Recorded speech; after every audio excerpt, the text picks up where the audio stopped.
สบายดีสบายดีแฟนครับบุญใส่มื้อนี้บ่แม่นได้โอ้ยบุญใส่นี่หมดเวียกแล้วบ่มีอันน่ะคลิปมาลงแล้วบ่จึงเฮ็ดจังซี่อันนี้ก็สำคัญได้นี่อันสิอธิบายเด้ออันตัวดำๆแมงดำๆอยู่เทิงนั้นแม่นแมงปลอมน่ะเนี่ยมันเป็นแม่เล็กเอามาจับฝาตู้เย็นนี่ลูกสาวมาจับนางบัวมาจับ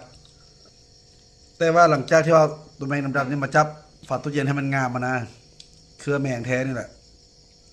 แล้วต่อมา ต่อมาแล้วมีตัวแมงขาวๆนี่แมงแท้ได้ตัวนี้คล้ายๆแมงกระเบือแมงอย่างนี้แหละกระบุงซื่อเนาะมันเรามาจับได้2 มื้อแล้วเมื่อคืนนี่แหละออกไข่มันละออกไข่มาสุซี่เนาะมันวางไข่เลย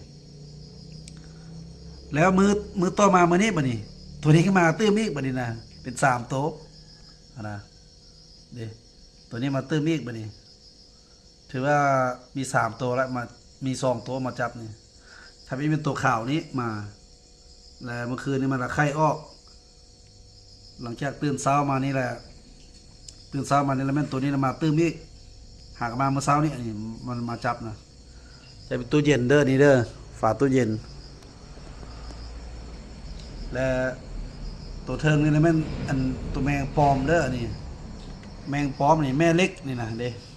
แม่เล็กกะเด้แต่ว่า2 ตัวนี้ตัวขาวนี่กับตัวขาวนี่เป็นตัวแท้เนี่ยอันนี้ก็แม่นเรื่องแท้ได้บ่แม่นอันมาจัดสร้างคอนเทนต์ได้นี่นะมันเป็นเรื่องแท้ๆที่ว่าเอาตัวปลอมจับใส่ละแมงแท้มาหาสินะขอบใจเด้อที่ตามชมเด้อ